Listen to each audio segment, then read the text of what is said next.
Aloha. Maligayang pagbabalik sa channel, kaibigan. Maraming tao ang mahilig mangolekta ng mga antiques. Mangolekta ng mga lumang dokumento na nagbibigay kaalaman sa kasaysayan ng ating bansa. Pero ano ang gagawin mo kung makakita ka ng lumang journal na maraming sekreto? Itatago mo ba ito? O kaya naman, ipapakita mo to sa publiko? Ako ang ligaw na kaluluwa at may ikukwento ako sa iyo. Ako ay isang dealer ng antigong gamit. Trabaho ito na nagbabayad ng mga bills, pero karamihang beses nakakasalubong ako ng mga bagay na sobrang boring at madalas pang pangit na mabibili ko ng mura at may benta ng may tubo. Sa buong karir ko, nakakita na ako ng ilang kakaibang artifact at nakabuo rin ako ng mga maaasahang kontak na tumutulong sa akin na matagpuan ng mga nawawalang relic kapalit ng bahagi ng kita, syempre. Minsan, tinatawag din nila ako sa ibang mga city at ayos lang iyon sa akin. Gusto kong maranasan ng iba't ibang kultura at makita ang mga kakaibang bagay na iniwan ng mga tao. Ngayon, nakatagpo ako kamakailan ng isang bungkos ng mga dokumento na naglalarawan ng isang bagay na tinatawag na revival experiment. Habang hinihintay ko pa rin ang kumpirmasyon sa pagiging tunay nito, naisip kong ibahagi na lang ito sa mga listeners ng Ligaw na Kaluluwa YouTube channel. Narito ang ilang entry na aking napili mula sa journal. Hindi ko pa lubos maintindihan ng mga ito. November 10, Day 0. Palagi akong tahimik, pero nitong nakaraang linggo, sobrang puno ng kakaibang pangyayari, kaya napagdesisyonan kong magsimula ng journal. Kahit na hindi ito mabasa ng iba, mananatili pa rin ng aking mga iniisip sa papel, isang kakaibang ginhawa. Sa kasalukuyan, ako ay dinadala sa isang lihim na pasilidad, malapit sa Corregidor Island.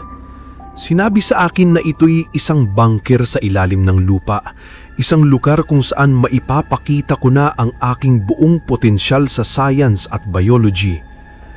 Dahil nasa likod ako ng truck na may takip at hindi nakikita ang paligid, tinatayang halos 12 oras na ang biyahe namin. Lahat ay biglang nangyari kanina nang sabihin ng estado na maaari akong makatulong sa kanilang layunin. Dumadagundong ang kaguluhan sa buong bansa at alam ng lahat sa puso nila na darating ang digmaan. Hindi ako mahilig sa politika. Isa akong taong apolitical at inakala kong pinalalaki lang ang mga balita. Hanggang kagabi, nang pasukin ng mga bandal ang gusali ng universidad, wala silang iniwang espasyo sa opisina ko. Sinira nila ang lahat at nag-iwan ng mga mura at bawala sa mga pader. Pinapalayas ako sa lungsod. Hindi ko maunawaan kung bakit ako kinamumuhian ng ganito. Isa lang akong simpleng profesor na may bahagyang pakaibang ideya.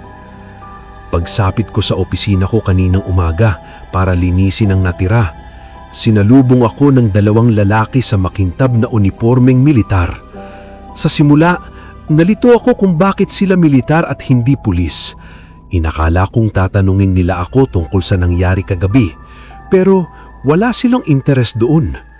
Kailangan kong uminin, sobrang magalang sila. Karaniwan, hindi ganito tratuhin ng militar ang katulad kong mga profesor. Ngunit sila ay nagpakita ng respeto. Parang pantay ako sa kanila. Ang mas matanda sa kanila ay may mas mataas na ranggo. Sinabi niya na kilala nila ang aking gawa at may natatanging oportunidad ako na magsilbi sa bansa. Hindi sa labanan, kundi sa isang makabagong laboratorio. Hindi ko maaaring tanggihan ng ganitong alok. Natutunan ko na delikado ang tumanggi sa estado. Kadalasan, ang tumatanggi ay hindi na muling nakikita. Dali-dali ang oras, kinakailangang sumama ako kaagad. Humiling akong makita ang pamilya ko pero sinabihan lamang akong magsulat ng liham at sisiguraduhin nilang matatanggap ito ng aking asawa. Mahal kong Leah, ako ay tinawag ng estado dahil sa aking pananaliksik. Nais kong masabi ito sa iyo ng personal, ngunit hindi naligtas ang ating bansa. Alam nating darating ang digmaan. Lahat ay kailangang mag-ambag upang protektahan ng mga mahal natin, kahit hindi sa larangan ng digmaan. Isang malaking karangalan ito, pero aalis ako ng mabigat ang puso at may lungkot sa aking kaluluwa. Babalik ako upang makita ang unang hakbang ng ating anak. Sa tingin ko tatawagin natin siyang Adam. Marahil makakasama rin ako sa kanyang kapanganakan. Mahal kita palagi. Tapat sa iyo lagi, Elazar. Ihinto ko muna ang tala dito. Sabi ng driver, malapit na kaming dumating. November 12, Day 2. Ngayon, pinakita sa akin ang buong pasilidad. May 12 palabag sa ilalim ng lupa, ngunit mananatili ako sa ika-4 na palabag. Hindi ko pa nakikitang ganito ka-advance ang kagamitan. Sa tulong nito, maipapatunayan ko na ang aking mga teorya. Ang direktor ng pasilidad ay isang militar, matanda tulad ko, ngunit malakas pa rin. Siya ang namamahala sa lahat ng gawain. Ang proyekto ay pinangalanang Revival Experiment. Medyo grandioso para sa panlasa ko, pero susunod ako sa utos bilang pasasalamat sa oportunidad na ito. Isa pang kakaibang bagay, ang bagong pangalan ko.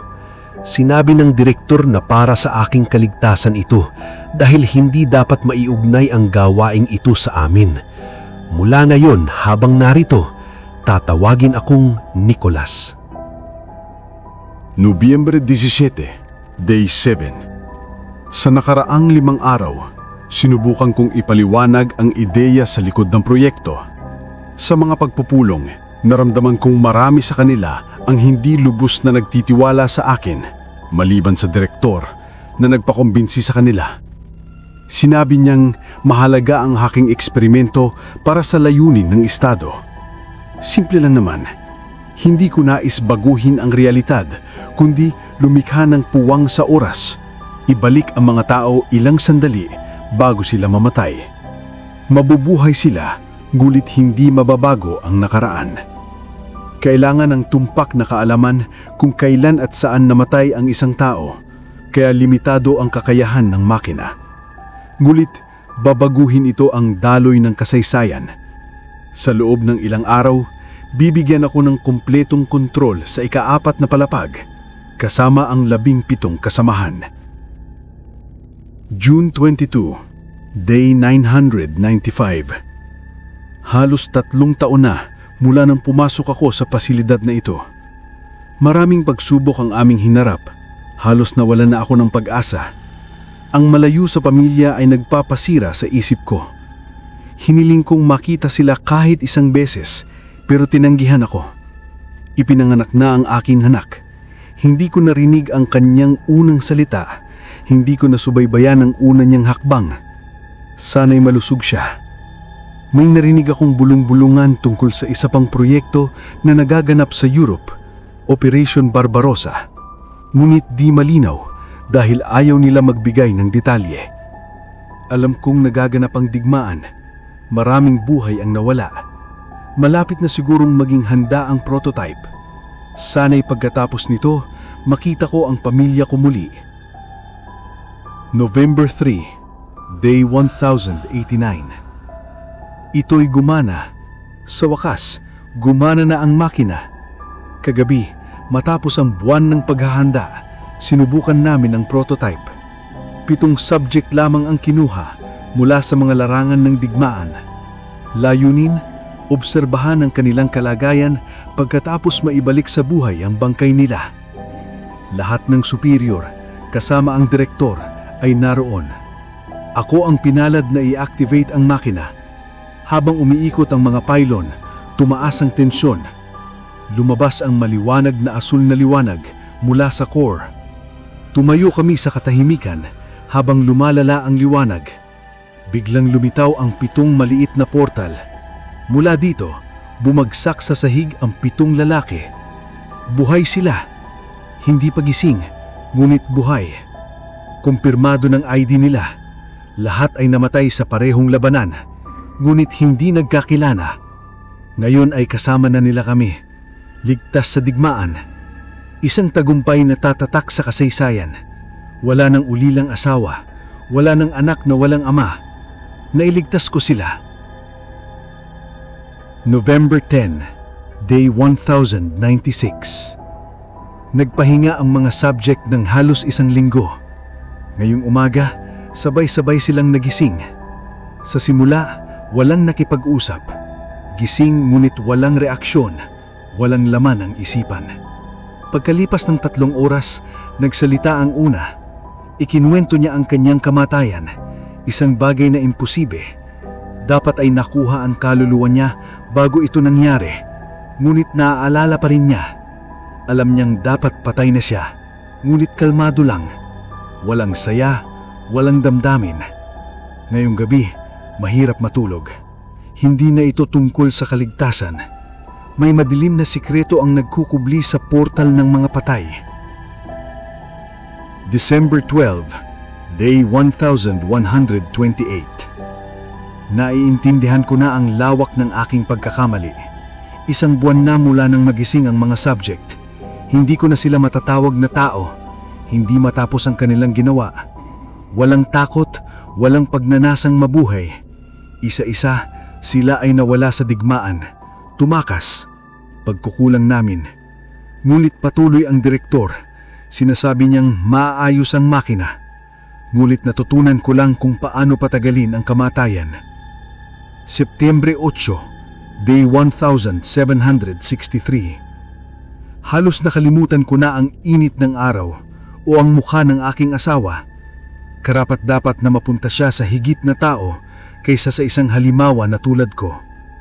Mula sa unang retrieval, nakabuhay na ako ng mahigit 20,000 sundalo na namatay sa digmaan. Pagkabalik nila sa mundo ng mga buhay ay diretso sa frontline ng digmaan para mamatay lang ulit. Walang takot, walang damdamin, walang panalo sa digmaan. Paulit-ulit kong pinakiusapan ng direktor na tigilan ng proyekto. Tumanggi siya. Sumunod ako dahil sa takot sa kaligtasan ng aking pamilya. June 6, Day 2035. Tumigil na ang digmaan, nanalo tayo, at ang Pilipinas ay malaya na ulit. Umalingaw-ngaw ang mga salita sa loob ng palilyo.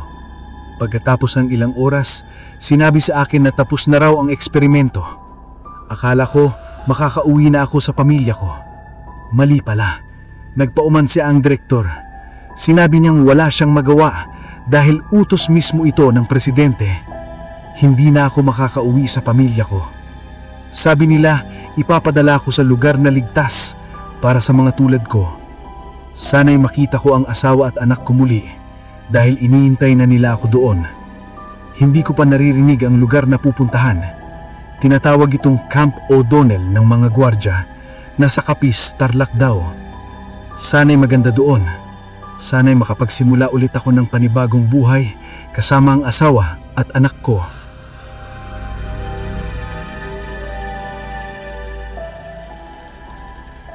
Maraming salamat sa pakikinig, kaibigan.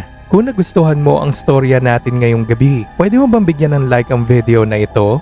At kung talagang kinalabutan ka, siguraduhin mag-subscribe para sa mas marami pang kwento galing sa ligaw na kaluluwa.